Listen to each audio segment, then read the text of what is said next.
Eik tu savo, aš iš čia nenoriu išvažiuoti. Nieko nesuprantam, kurioje vietoje esam, kur randamės, kas mūsų aplinkui supa. Kas atsitiko?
Mūsų kelionės tęsiasi, plaukiame keltu į Stavangerio pusę ir keliausime dar toliau į pietinę Norvegijos dalį. Na, o šitame video aš paminėsiu dar keletą minusų apie integruotus kemperius. O kad labai nesupyktų integruotų kemperių savininkai, paminėsiu minusus ir pusiau integruotų kemperių.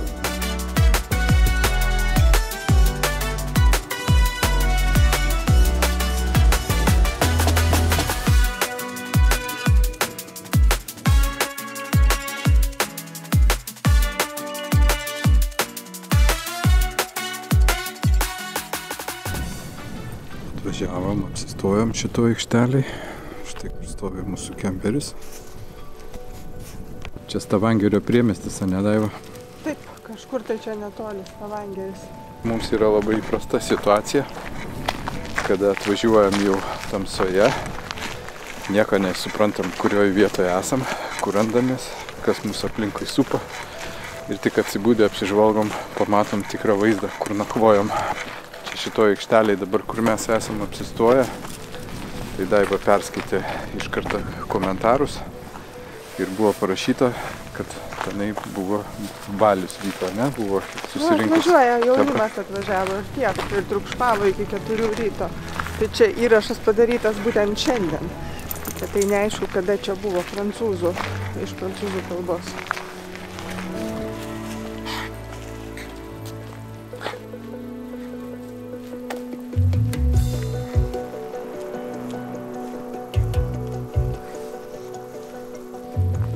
Mes miegosime ne vieni, čia stovi prancūziškais numeriais kemperiukas. Jie jau pakėlė stogą, tikriausiai jau miega. Eisime ir mes miegoti.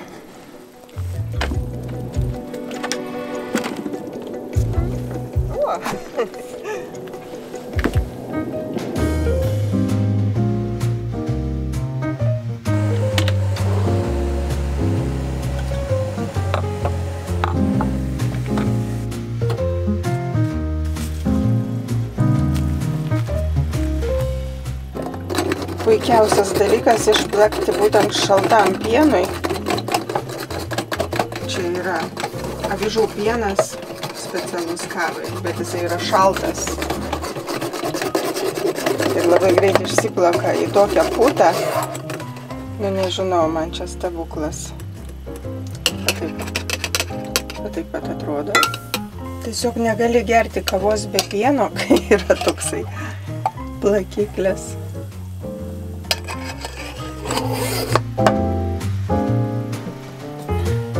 Tik atsikėlėm ir baigėsi dujos. Būna taip retai, kad tai pasisektų. Čia tai bent sėkmė buvo, kad pasibaigė dujos būtent dabar.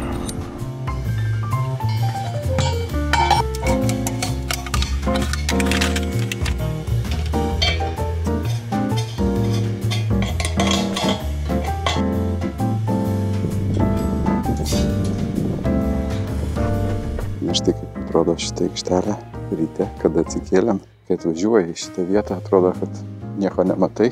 ir net negali įsivaizduoti, kur čia stovėsi, kur nakvosi, o kai atsikeli, tave aplinka gali labai nustebinti. Ir mes turim labai gerą pavyzdį. Pažiūrėkit. Tai va tokia graži jūra, o kaip gražu čia. Gali va žiūrėti ir gerėtis tokiu vaizdu jau čia vietoj.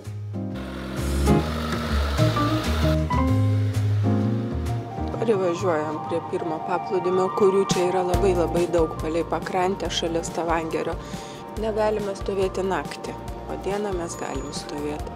Taip, kad mes čia galim gražioj vietoj sustoti ir su šuniukais tuoj nueisim pasilakstyti. Bet kokia rami jūra, matosi iš karto, nėra vėjo, saulutė šviečia, nuostabu. Vidas parkuojasi taip, kad galėtumėm vėliau kavos išgerti, vadinasi, reikia lygiai atsistoti.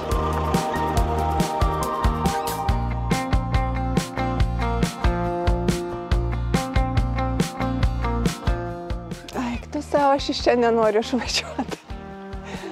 Smėlis, šilta, kovo mėnuo. Tokia šiluma, vėjo nulis. Čia niekada nebūna, kiek mes buvom, kad nebūtų vėjo. Iš tikrųjų visada atvažiuoja ir vėjai pučia.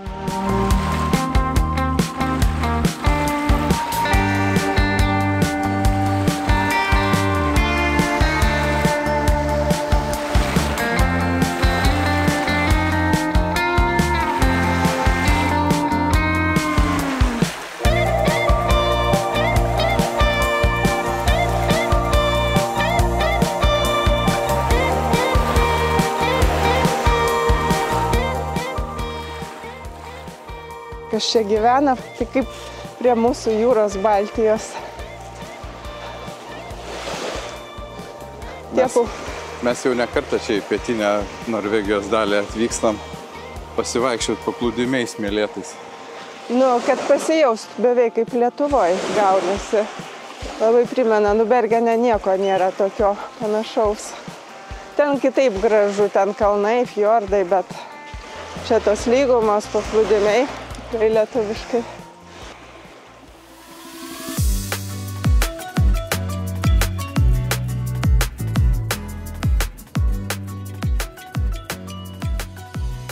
Mes atėjom pagaliau prie tų Helen namukų, kurie aš įsivaizdavau, bus didesni, o jie tokie mažulyčiai. Visiškai. Ir pasirodo, jie turi stogus, nors ant jų čia nelyja. Jiem tų stogų ir nereikėtų čia.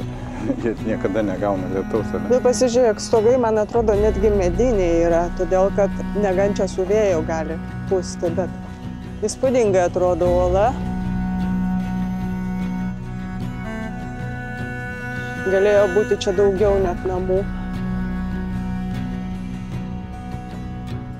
Nuotraukoje viskas atrodo kažkaip tai kitaip, kai pasižiūri, negu natūraliai. O natūraliai gana paprastai.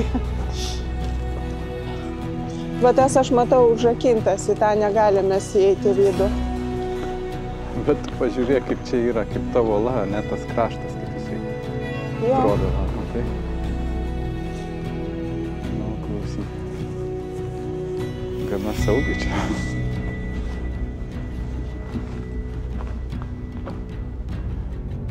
Pažiūrėk, po kokių stogų čia. Tie namukai sugalvotų man pastatyti po tokia uola. Skardis. Gražiai. Aš juos labai dažnai matydavau fotografijose. Visur nufotografuoti jie buvo.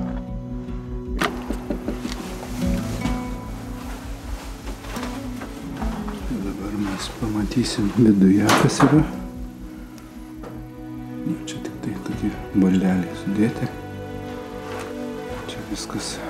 Čia yra knyga, kurioje galima parašyti savo vardą, pavardę, atsižymėti, kad tu čia buvai.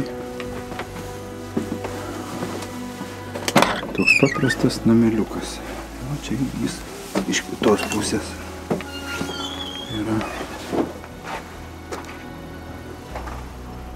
Tai kaip jis atrodo. Čia tokia jo uola, kaip jinai paslėpus šitą namelį.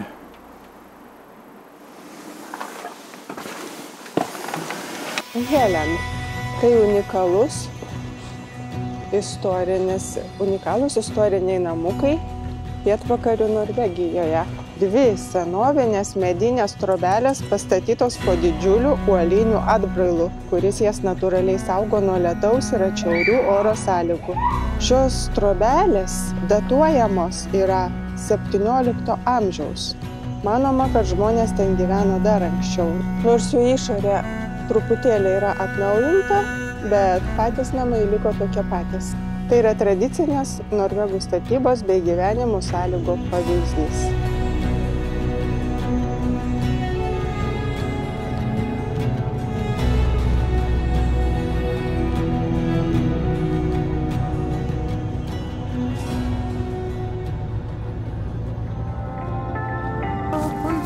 Mes einam, vėlai atvažiavom, jau saulė nusileidus. Einam aplankysim Lindesnės švyturį. Pati piečiausia vieta. Čia tik tai vienas kemperis yra. Nežinau, ar matos. Daugiau švyturys ten kažkur priekyje. Čia aklina tamsa dabar. Dabar Daiva gerai pasakė, sako, gerai, kad mes esam jau čia kažkada tai buvę. Nežinau, prieš kiek metų. Prieš kokius 4 gal.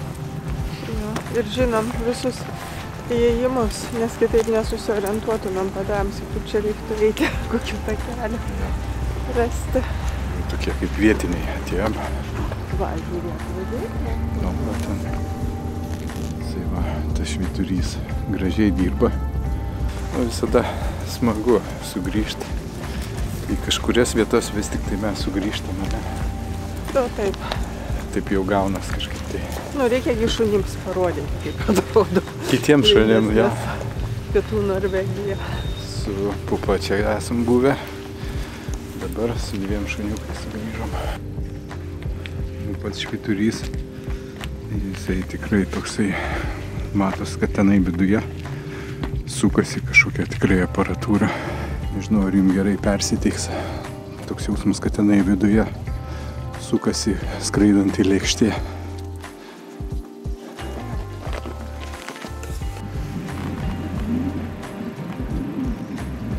Nu, toksai čia rimtas tas švyturys, ne? Aha, labai gražiai atrodo patamsi.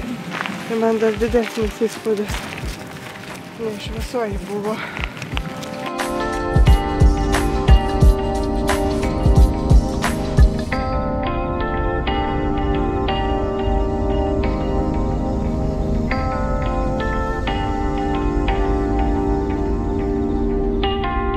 Šitos timelapsus užtruko padaryti kažkur tai valandą laiko. Jeigu jums patiko, tai paspauskite. Patinka, pasidalinkite video. O dabar aš einu į kemperį miegoti ir susitiksime rytoj.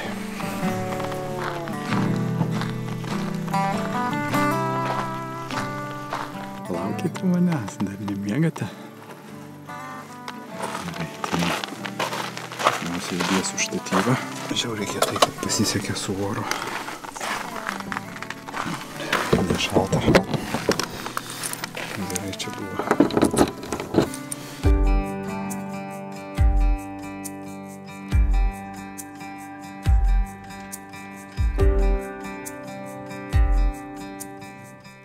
Labai prastas. Čia kažkoks tai žvyras. Labai nešas į kemperį. Tiesiog prisinešim čia visko, ne? Einam prie švyturio, buvom naktį, dabar einam iš ryto. Mes atvažiuojam naktį, o kažkaip tai žiūrim, kad mes čia vieni. Buvo dar vienas kemperis, išvažiavo anksti ryte. Mes čia esam pietiniai pusėje, visiškai pietiniam pačiam taške. O iki Nordkapo yra 2518 kilometrų. Paradau aš tą akmenį meteorologinį, pagal kurį Norvegija nustatinėja orą. Jeigu akmuo šiltas, tai vadinasi saulė, jeigu šlapias, tai lietus, jeigu jisai baltas, tai yra sniegas, o jeigu nėra akmens, tai yra rūkas. Tu matai, tai yra rūkas.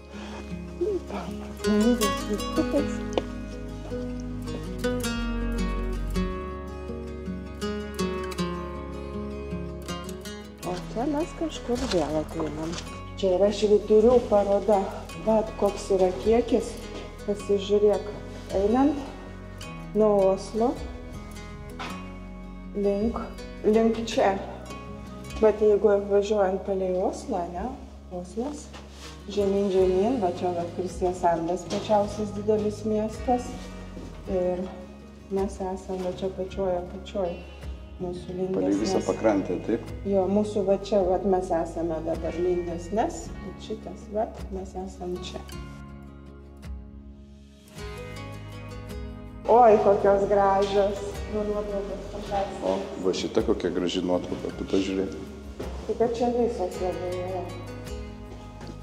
Korsikai, Kroatija, jūra, ne? Jo, ir liūtas karalius viršuje einam. O, koksai, liūtas karalius, Simbatu. Pietus, rytai, šiaurė, vakarai. Na ir pašvaistė vakar, kurioje vietoj tu matei? Va į tavo pusę, tau už nugaros. Va čia, tai lygiai va čia ir yra šiaurė. Tai.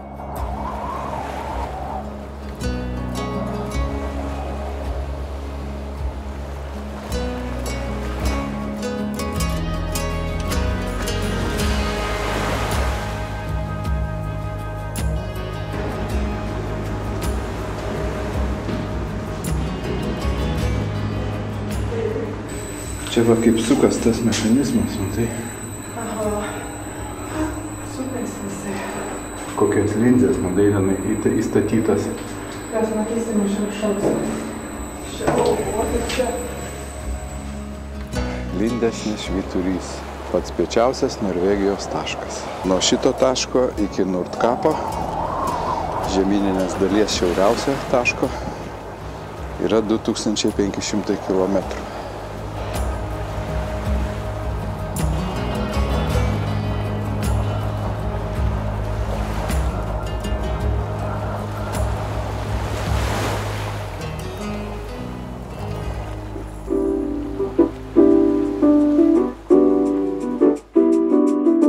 Atsivaikščiojomės prie to švyturio, važiuojam toliau, bet suksim jau link Stavangerio, link Bergeno vėl į tą patį kelią, nevažiuosim.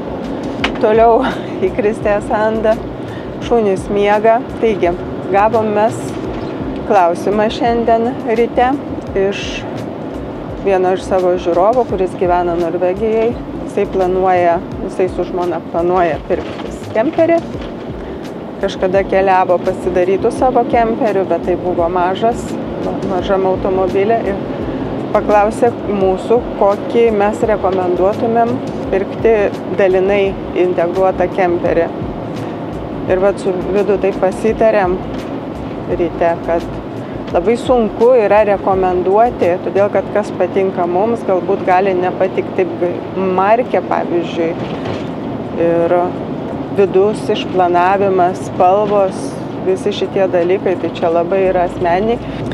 Pirmą dalyką norėtumėm pažymėti, renkantis dalinai integruotą kemperį, tai yra šildomi bakai. Jie būtinai turi būti apšildyti, vanduo ir juodas vanduo, tiek švarus vanduo turi būti šiltoj vietoj. Čia dažniausiai galbūt kalbama apie juodą vandenį, kad neužšaltų sistema. Toliau kitas dalykas yra kemperio ilgis. Dalinai integruoti kemperiai, jie yra irgi įvairių ilgių ir norint plaukti, pavyzdžiui, keltu, tai labai priklausys kaina. Pavyzdžiui, kaip pavyzdys, mūsų yra kemperis 699, tai jisai nesiekia. Tai mes įeinam tarp 6 ir 7 metrų. Jeigu jisai būtų 7, ten 40, tai jau mūsų būtų ta didesnė kaina. Tai jeigu yra galimybė išsirinkti truputėlį trumpesnį, tai yra pigiau plaukti keltais. Čia daugiau tik tai keltais plaukiant. Toliau šaldytuvas. Perkant naują kemperį, dabar labai daug yra naujų kemperių su kompresoriniais šaldytuvais. Tai reikia iš karto įskaičiuoti, kad reikės dėti būtinai papildomas baterijas, nes stovint nemokamoje vietoj kažkur gamtoje, nepasijungusi elektra, labai greitai suvalgys tą bateriją esančią, taip kad mūsų atveju taip pat. Aš labai norėjau didelio ilgo šaldytuvo ir dabar džiaugiuosi, kad jis visgi yra gana toks vidutiniškas, nes labai daug valgytų baterijos. Ir dar vienas, ketvirtas dalykas, tai būtų leidžiama masė įkrovimo. Vėlgi reikia atkreipdėmėsi, daugelio kemperių yra įkrovimo masė apie 400, sakyčiau, kilogramų. Bet būna, pavyzdžiui, 300 kilogramų. Ir jeigu integralas su 300 kilogramų, tai yra ne integralas. Jeigu yra dalinai integruotas kemperis ir 300 kg, tai čia yra labai mažai. Čia degalai įsipylė į vandens, žmonės, dar daiktai sudėti, taip kad reikia labai pasiskaičiuoti, kad nereiktų žmonai paskui išlipti ir eiti pėsčiom, kai ateina patikrinimas.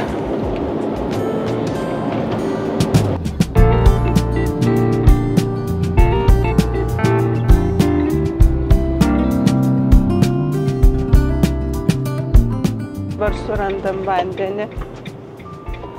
Aš čia pamenu, mes čia jau vargom su to vandeniu. Va dabar fūra čia stovi. Čia dujas galėtumėm pasikeisti. Dar vieną. Ten yra kranas. Nu ką, aš tada einu žiūrėti. Mes jo neužsipilsim. Niekas čia neteka. O taip, kad ramiai. Vasariškas oras visai nesako, kad jau servisai yra atidaryti. Liko viskas iš po žiemos. Važiuojam į kitą vietą. Čia toks Egersundas, toks nemažas miestelis. Mes jau jį esam pravažiavę, dar kartą važiuojam. Tęsiam vandens paieškas, toliau užsukom. Čia bus kemperių aikštelė. Dešiniai pusėje vidai už 200 metrų už tų pastatų bus kemperio aikštelė, gal čia vis dėlto bus vandens. Yra ženkliukas, čia yra kemperiai, va čia sukam į dešinę, bet mums čia reikia tik tai vandens. Ir pažiūrėkim, ar čia yra vandens. Nu šiaip tai graži vieta, apart. Bet ten elektra pasijungia, taip.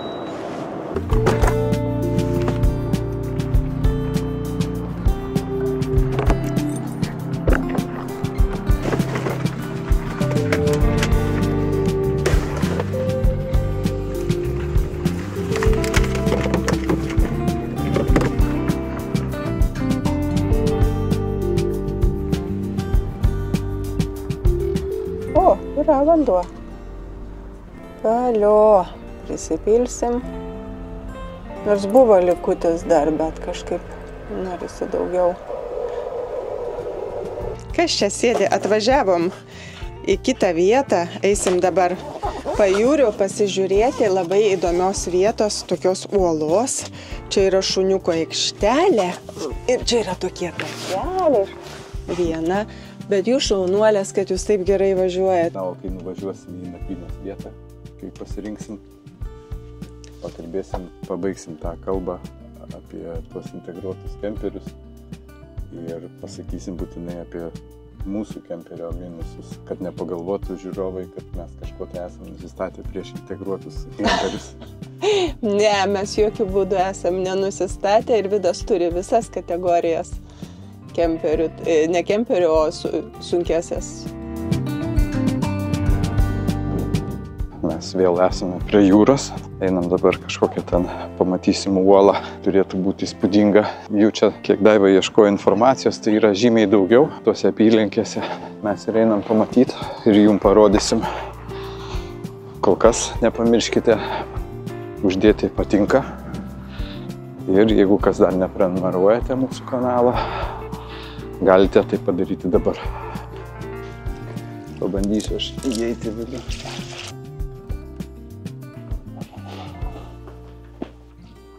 Daiva valiko tenai stovėti, o aš čia atėjau. Teko man sušlapti vieną batą, nes čia va matot, kaip vanduo truputį. Žodžiu, čia gerai, kad vietinis žmogus patarė, sako, gali drąsiai eiti į vidų. Štai kaip čia atrodo šitas cave. Ir atėjus į šito taško, čia mes ir matome va šitą gražų kontūrą ir plyšį tokį.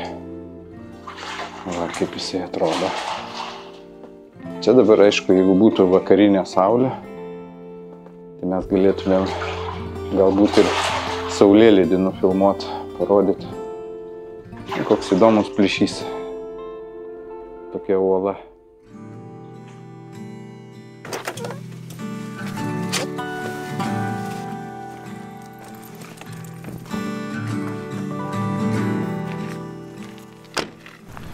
Dabar jau yra vėlus metas.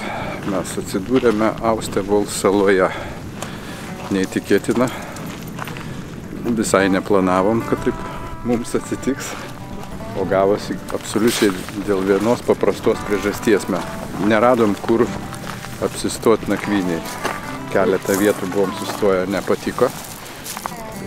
Važiavom vis toliau, ieškojom. Daiva vis bandė aplikacijoje Park for Night surast kažką, kas mums daugmaž patiktų. Ir neradom. Ir važiavom vis toliau. O mes einam dabar pasivaikščioti prieš miegą. Šiandien buvo ilga kelionė, buvo daugiau važiavimo. Tik tai čia buvo laisvų vietų. Mes atsistojom ne prie krantinės, o ten stovi kiti kemperiai, kurie turi gražesnį vaizdą į jūrą, į fjordą.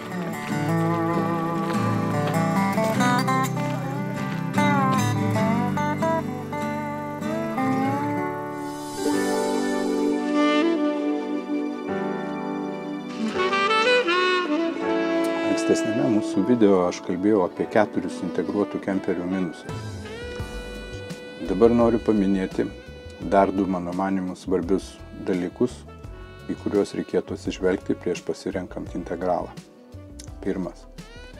Atliekant crash testus, integralai parodė prastesnius rezultatus negu pusiau integruoti kemperiai. Antra nemažiau svarbi priežastis yra sveikatos sutrikimai, dėl kurių gali būti panaikinta galimybė vairuoti sunkųjį transportą. Gali tekti atsisveikinti su savo kelionių draugu ir pasirinkti mažesnės klasės kemperį, tai yra B kategorijos. Kai kas galbūt gali paprieštarauti ir sakyti, kad yra kemperių, integralų, kurie gali būti vairuojami B kategoriją, tačiau reikėtų žinoti, kad tokie kemperiai turi labai mažą leidžiamą krovinio masės rodiklį. Jis gali būti apie 300 kg. Tai yra labai mažai. Galėsit pasimti, pavyzdžiui, žmoną, mažą šuniuką, įsipilti truputį vandens ir dizelino ir viskas. Na, o kokie minusai yra mūsų kemperio, kuris yra pusiau integruotas? Galite pažiūrėti, mes su Daiva parodysim daugiau.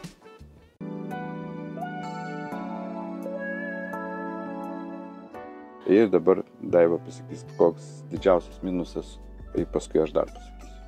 Tai didžiausias, aš turiu 3 minusus, bet galiu išvardinti, tai yra... Einam, parodom gal. Iš karto rodo. Šaldytuvas. Puikiausias šaldytuvas, pakankamai didelis, bet jisai yra 12 voltų, jisai nėra nuo dujų ir jisai ūžia. Ir kadangi lovos yra šalia, šaldytuvas yra šalia, va čia tarp kitko darosi menuliukas, o šunio apkandžiotos rankos. Va darosi menuliukas, taip, paspaudi ir jisai tada tyliau veikia, kaip jis čia vat. Matosi, čia vat pasidaro toks, naktinis režimas, taip jis tada...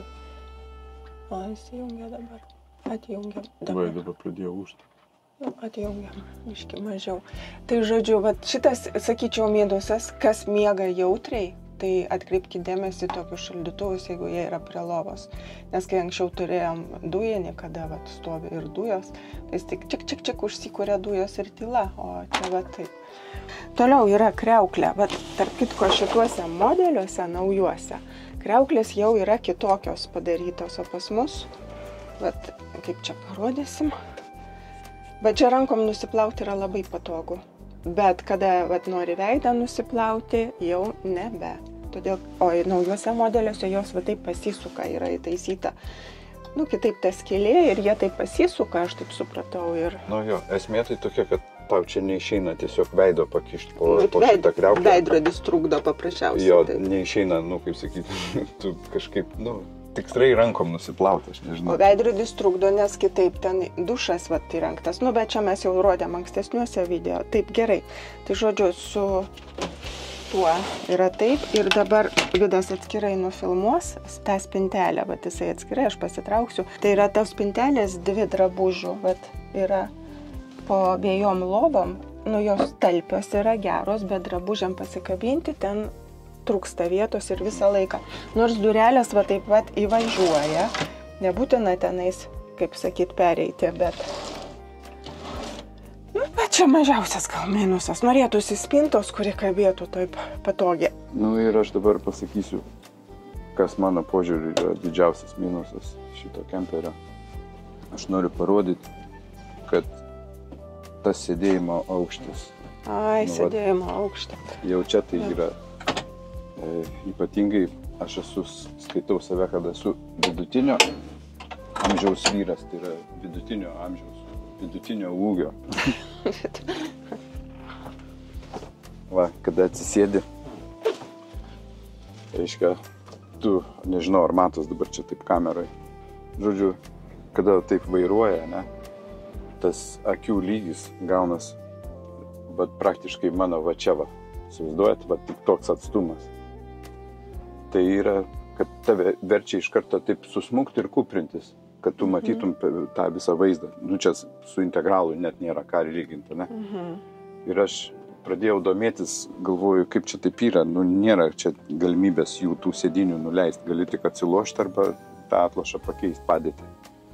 Tai perskaičiau irgi, kad yra keičiama šita sistema, pažeminta. Kažkur parduodama yra su pasukama galimybė. Bet tada man kyla klausimas, ką daryti su baterija, kuri yra po šitą sėdynę. Reiškia, jai reikia tada surasti kitą vietą. O aš čia nelabai matau kitos galimybės. Nes arba tada, jeigu aš savo vieną nuleidžiu, reiškia, kad aš su Daiva sėdžiu žemiau. O tu negali sėdėti žemiau manęs. Ne. Dar vienas dalykas pamirštas paminėti, apie tuos įkrovimo mases eina kalba, šitas kemperis turi pliusą visgi. Nu, nori, nenori, šnekam apie pliusus. Žodžiu, buvo mūsų kemperis pasvertas būtent prieš pat išvarant iš salono, prie mūsų. Ir jo buvo svoris, įskaitant 70 kg sveriantį vairuotoją, buvo 2860. Tai yra, ir dar 30 litrų dizelino buvo jame. Jisai buvo šiaip tuščias, tik tai jo įranga, be daiktų. 30 litrų dizelino ir vairuotojas sveriantis 70 kg. Jo, ir jo svoris 2860. Tai jo grynas kemperis yra be vairuotojo ir jeigu be dizelino, tai būtų 740 kg įkrovimo masė. Čia labai daug. Taip, ir čia mes krauname žmonės, vairuotojas, žmonės eina, vanduo, dizelinas ir visi daiktai. Tai galima nesunkiai ir pasiskaičiuoti, kiek kas sveria ir... Ir, tai išvada apie tai, kad kemperio leidžiama krovinio masė yra vienas iš pagrindinių kriterijų, į ką reikėtų atsižvelgti renkantis kemperį. Jeigu, pavyzdžiui, tikrai, ką jau minėjom, susigundėjai su nusipirkti integralą, o ir B kategorijos integralą ir 300 kg, tai čia, kaip jau minėjau, praktiškai negali nieko vežtis. Kaip lengvasis automobilis. Jo, bet integralas. Ir dar tada toks kemperis jisai verčia susimastyti, o kokiu būdu ten buvo viskas taip išlengvinta, kieno sąskaita tas visas padaryta. Čia toks pat kompaktas kemperis kaip mūsų. Tik jisai DL Supreme vadinasi. Čia tokia komplektacija, nežinau, tokia pat, tik tai skiria spalva. Apšiltintas, bagažinės durys apšiltintas yra.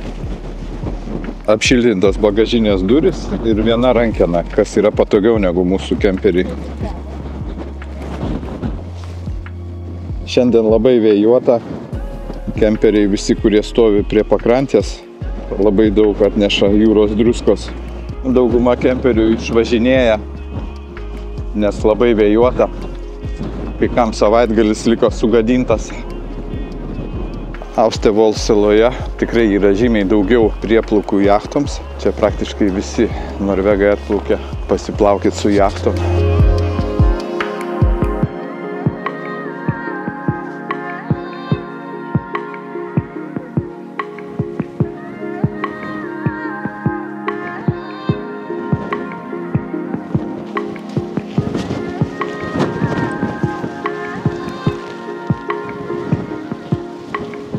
Mes šitam parkavime kemperių stovim pirmą kartą.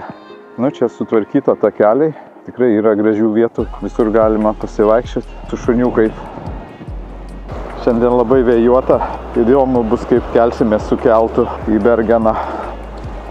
Dabar Daiva pamatė. Sako, čia yra vaikų paplūdimys.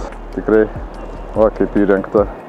Čia smagu su vaikais atvažiuoti. Jeigu tik Norvegijoje būtų tos daugiau šilumos, tai galima būtų čia atvažiuoti su vaikais mažais, anūkėliais, anūkėliam ir juos čia paleisti pasipliuškent. Čia saugu, va, yra akmenų natūrali tokia tarytum pertvara ir smėliukas, ne? O čia mūsų anūkėliai ateina. O. Bėgam, bėgam, bėgam, bėgam, bėgam, bėgam, bėgam. Va, kam maudinių nereikia.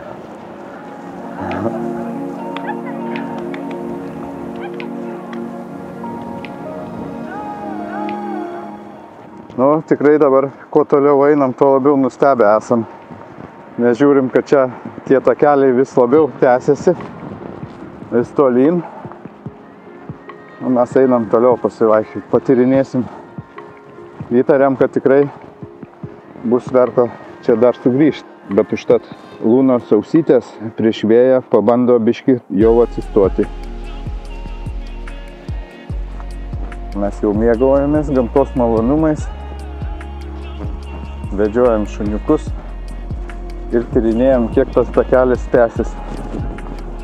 Kuo jis ilgesnis, tuo daugiau šansų, kad mes čia atvažiuosime. Taip, Daiva? Jo, taip. Na ir aišku, mes ir taip jau nustebę čia to grožiu, natūralių gamtos grožių, bet dar čia pridėta ir žmogaus mylinti ranka sodinti augaliukai. Viskas tiesiog sukomponuota, kad gražiai įsilietų į šitą gražų jūrinį gamtovaizdį.